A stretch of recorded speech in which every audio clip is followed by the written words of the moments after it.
Et bien bonsoir à tous les amis, supporters, supportrices du Paris Saint-Germain, bienvenue à vous. On se retrouve pour une vidéo à l'avant-match, hein, à la veille pardon, de Paris Saint-Germain Olympique de Marseille. On va parler d'un sujet que je voulais vous faire partager. C'est un sujet et des débats que j'ai beaucoup en ce moment avec mes amis sur WhatsApp. Tout d'abord, premièrement, je voudrais m'excuser de la qualité de mon live hier. Ça a beaucoup bugué. Donc, comme je vous l'ai dit, mon ordinateur ne veut plus accepter mon micro, donc j'ai ressorti mon ancien ordinateur. Donc, je ne sais pas si ça vient de mon ordinateur qui est un petit peu vieux, qui souffle, qui est un petit peu fatigué, hein, comme nos joueurs au match retour de 8e de finale des champions. Et, et donc, je ne sais pas si c'était un problème de connexion hier avec le vent et tout. Donc, on reverra ce que ça donne lors du live de vendredi prochain. Et si vraiment ça remerde et que ça vient vraiment de l'ordinateur, j'essaierai de faire quelque chose pour le réparer ou pour peut-être faire mes lives avec mon téléphone. Euh, on verra. Parce que le problème avec les lives avec le téléphone, c'est que je vois pas trop le message. Bon, bref, on verra. On n'en est pas encore là. Les amis, donc, comme le titre de la vidéo l'indique, je voulais parler du mercato idéal pour moi. Qu'est-ce que je ferais au niveau du mercato pour Paris Saint-Germain? Donc, comme je vous l'avais dit dans mes vidéos juste après le match, juste après la catastrophe du 6 mars face à Manchester, je vous avais dit qu'il y avait deux choses qui m'a tapé dans l'œil, en fait, et qui est important que le Paris Saint-Germain n'a pas encore fait. C'est que, premièrement, je vous avais dit qu'il était important pour nous de mettre l'accent sur notre histoire, de rappeler aux joueurs l'histoire du club, de leur faire comprendre et leur instaurer l'histoire du club, de leur faire connaître, et d'instaurer dans l'organigramme du club proche des joueurs, on va dire, ou même voir inviter des anciens joueurs qui ont marqué l'histoire européenne du club. Hein, des Rails, des joueurs emblématiques des Rails, des Safet Suzik, des Yuri Djorkaeff, des Bernard Lama, des Ginola, tous ces mecs-là en fait. Mais bon, ça, c'est pas le sujet de la vidéo. La vidéo que je veux faire, je veux la concentrer sur le deuxième sujet, à savoir, le deuxième chose qu'il faut absolument qu'on fasse, à savoir mieux recruter en fait. Il faut qu'on recrute. Bon, on va pas parler des trucs fair play financier et tout, c'est vrai qu'on a un peu les mains liées avec le fair play financier, ça c'est un fait.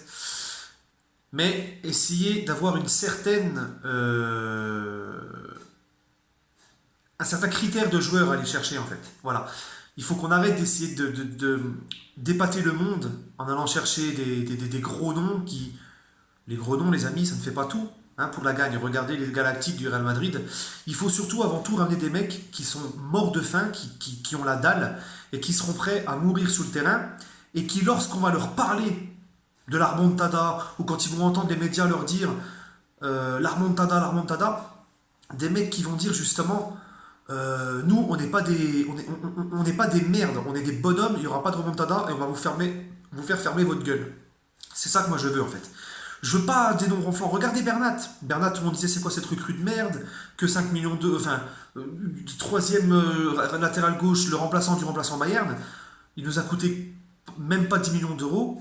Et c'est le seul qui a porté ses couilles mercredi. Et il a marqué des buts importants en Ligue des Champions à chaque fois. Donc voilà, ça sert à rien toujours de prendre des noms ronflants et tout. Il faut surtout qu'on recrute intelligemment. Et on a besoin de soldats. On a besoin de mecs qui donnent confiance à cette équipe des leaders en fait, même sans parler de leaders, des mecs qui vont inculquer la combativité, la confiance à cette équipe en sortant en couteau entre les dents sur le terrain, hein, en posant leur coronesse sur le terrain. Et donc les amis, on va faire poste par poste. Au niveau des gardiens, Areola, parce je pense, j'aime beaucoup Areola, mais Areola il est toujours, on va dire, tu sais jamais quel match il va te sortir en fait. Tu sais pas s'il va te sortir un bon ou un mauvais match. Donc tu sais jamais trop à quoi t'attendre avec Areola. C'est trop d'inconstance, trop de questions, de doutes. Donc, parce qu'il est capable du pire comme du meilleur. Donc Areola, je le vends. Donc là, je pars du principe qu'on sera plus emmerdé par le fair play financier. Voilà. On prend pas le fair play financier en compte. D'accord? Je ferai peut-être une vidéo de mon mercato si on a encore le fair play financier aux fesses, parce que le TAS, le tribunal arbitraire des sports, devrait donner son verdict à la mi-mars. Donc, Areola, je le vends. Buffon, Ça ne me dérange pas de le garder une année de plus, à condition, parce qu'il t'apporte son professionnalisme, le respect de tous, son leadership. Hein.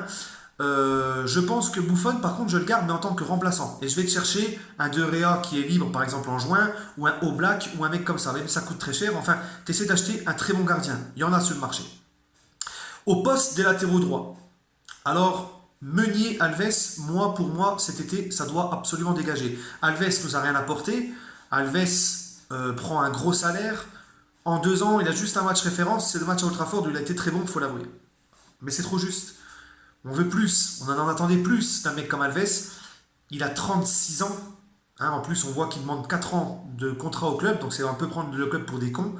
Donc ça doit dégager. En plus, vous connaissez mon avis sur Alves, je suis persuadé qu'il véhicule un message négatif auprès d'un mec comme Neymar, par exemple. C'est un peu un virus, Alves. Il va engrainer les autres dans son délire de fêtard, de samba, de machin. C'est bon, on n'a plus le temps avec ces gens-là, faut que ça parte. Meunier, faut que ça parte.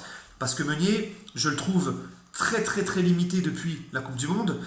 Pas du tout à son niveau qu'il a eu il y a 2 ans où il m'avait complètement bluffé et satisfait. Là, c'est plus le cas. Donc, à la place de ces 2 mecs-là, je vais te chercher Florenzi de l'AS Roma. Vous me dites ce que vous en pensez en commentaire, les amis. Et Kehrer, je le garde en deuxième latéral droit, parce que je préfère Kehrer en position de latéral droit, notamment dans le 3-5-2 que tu as l'habitude de mettre. Parce que Kehrer, on ne va pas l'accabler. Kehrer, il est encore jeune. Kehrer, il a besoin de progresser. C'est pour ça que je ne le mets pas titulaire dans les gros matchs. Je vais te chercher un Florenzi qui sera titulaire à ce poste d'arrière droit.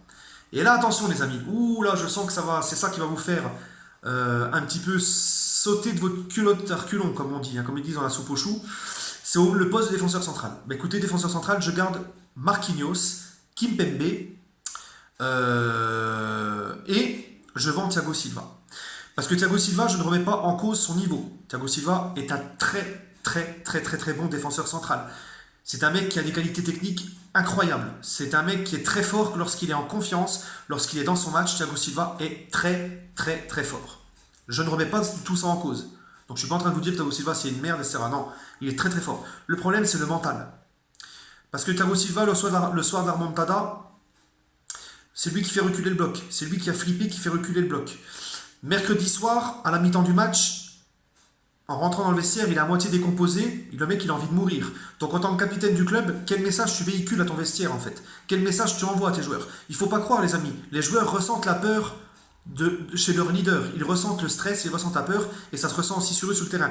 On m'enlèvera pas de la tête que la boulette de Kehrer, la boulette de Buffon, ça montre qu'il y avait quand même du stress dans cette équipe et un manque de sérénité, hein, qui peut être véhiculé par certains joueurs, dont un mec comme Thiago Silva par exemple. Hein. Thiago Silva, le problème c'est mental, c'est tout simplement mental. Il faut savoir que Dunga ne le prenait plus en sélection, bon ça c'était un petit peu extrême quand même, parce que c'est un mec qui a des grosses qualités, mais que Tite lui a enlevé le brassard de capitaine au Brésil. Donc, c'est pas anodin tout ça. Tout ça, les amis, n'est pas anodin. Et je pense que Thiago Silva, qui est là depuis 2012, 34 ans, je pense qu'il est temps de tourner la page. Merci pour tout, Thiago, de nous avoir ramené des titres en Ligue 1, des coupes nationales, d'avoir quand même, on va pas se mentir, il aime quand même le club, Thiago Silva. Mais je pense que moi, je passe à autre chose. Et je vais te chercher un Koulibaly et un Manolas, tout simplement. Voilà, ça te fait Kimpembe, Marquinhos, Manolas, Koulibaly. C'est des guerriers ces mecs-là, les Manolas, les Koulibaly. Et il faut doubler tous les postes. Parce qu'on a aussi un problème de banc de touche, les amis. On va pas se mentir, on a 11 gros joueurs, le reste, c'est très moyen, si tu vas aller loin en Ligue des Champions. Ensuite, en poste de latéral gauche, donc encore une fois, les amis, vous avez le droit de ne pas être d'accord avec moi, dites-moi ce que vous en pensez, moi c'est ce que je pense, moi, hein, c'est ce que je ferais. En poste de latéral gauche, donc je vends Thiago Silva, tu peux Meunier, Alves, donc ça fait une rentrée d'argent, Areola, ça fait des rentrées d'argent. Je vends Kurzawa, parce que c'est bon, c'est fini, il n'y a plus rien à espérer, Kurzawa c'est bon. Hein, puis les fumeurs de chicha, il y en a un petit peu ras-le-bol. C'est pareil, c'est un mec qui est là depuis trop longtemps, qui ne nous a jamais fait progresser. Je garde Bernat et je vais chercher Ferland Mendy de Lyon ou un Alexandro, un mec comme ça. Voilà, tout simplement. Au milieu de terrain, je garde Paredes Verratti, parce que Verratti, il a toujours fait ses matchs, Verratti est très important au milieu. Paredes, c'est un peu le profil à Verratti. Donc, je vends Nkunku, Rabiot, il va se barrer. Marquinhos au milieu, c'est bon, il faut le laisser en défense centrale, hein, parce que c'était finalement que de la dépanne quand tu vois que il faut le laisser à son vrai poste Marquinhos. Donc Paredes, Verratti, c'est un peu les mêmes profils, je les garde, mais pour cela, il faut 2 autres profils. Hein, un pour être un peu. Il en faut 2, il faut doubler les postes. Donc je vais donc je vends une Nkunku, je vais te chercher un Alan de Naples, et pourquoi pas un Dombélé de Lyon. Voilà, un des mecs qui savent récupérer des ballons et tout, ou pourquoi pas un Kanté, mais bon, Alan Kanté, ça risque d'être très cher.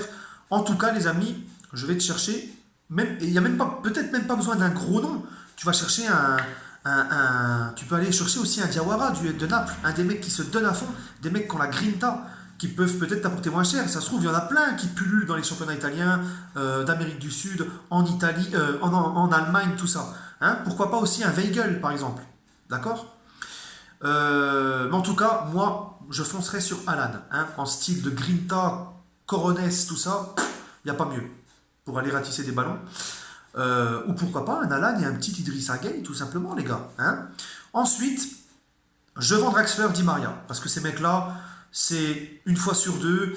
Oui, ils font une très bonne saison, mais nous, on juge quoi? On juge la Ligue des Champions. Donc Draxler, mercredi, face à Manchester au Parc, transparent jusqu'à sa blessure, ensuite il sort. Transparent, nonchalance. Di Maria, c'est pareil. Di Maria, il faut passer à autre chose. Draxler, Di Maria, c'est des mecs aussi qui étaient là lors de la remontada, et c'était des mecs qui ne te font pas progresser, et sur qui tu as toujours des doutes. Tu te dis, c'est un peu comme Areola. Est-ce qu'ils vont être dans leur match? Est-ce qu'ils vont être bien? Qu'est-ce qu'ils vont faire? Et je pense qu'il faut aussi tourner la page avec ces mecs-là. Et à la place, je vais te chercher des Bernardeschi. Je vais te chercher, pourquoi pas, un Willian de Chelsea qui, pour moi, est très sous-coté. Hein, des mecs comme ça qui ont la grinta, qui en veulent, qui ont l'habitude des gros matchs. Hein, ou pourquoi pas, un Lorenzo Insigne, par exemple, des mecs comme ça. Neymar et Mbappé, je les garde. Et là, Cavani.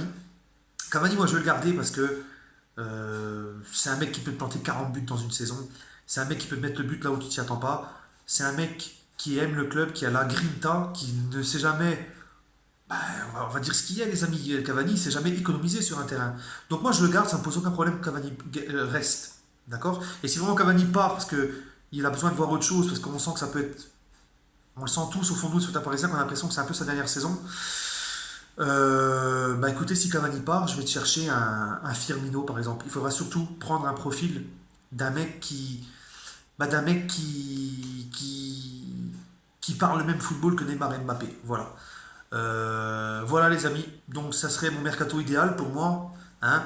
Donc encore une fois, c'est de la fiction. Hein, parce que je fais ça derrière mon homme. C'est pas moi qui a le chéquier. C'est ce que j'aimerais me voir moi. Hein. Dites-moi ce que vous en pensez. Et encore une fois, c'est si vraiment le fair play financier nous fout la paix. N'oubliez pas que oui, je prends beaucoup de joueurs, mais j'en vends aussi beaucoup. Donc ça peut être rentable aussi au niveau de l'équilibre financier. Voilà les amis. Sur ce, je vous souhaite à tous une agréable soirée. Donnez-moi votre ressenti par commentaire et on se retrouvera demain pour le débrief à chaud du Classico. Sur ce, allez Paris et bonsoir à tous.